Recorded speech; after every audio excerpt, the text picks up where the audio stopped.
Ouais, l'événement ici a commencé hier, un vendredi. Des centaines de fans de rugby et des curieux également sont venus devant l'hôtel de ville pour vivre cette expérience rugby. C'est comme ça que le déclare la Fédération française de rugby qui a organisé l'événement.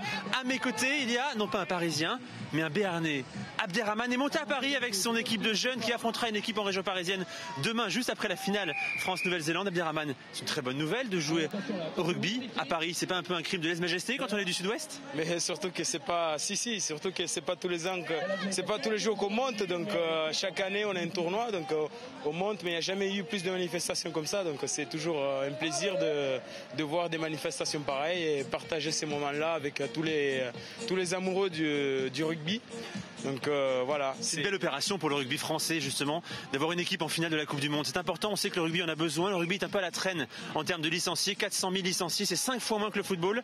Ça fait du bien.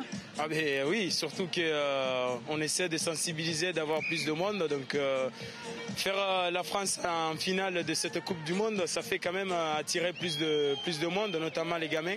Sensibiliser un maximum de gens et les faire venir partager, que ce soit à ces moments-là ou le rugby lui-même, quoi. Et bien en tout cas ça marche, vous voyez derrière nous actuellement un match de rugby touché, plaquage interdit sur le parvis de l'hôtel de ville, c'est trop dangereux évidemment.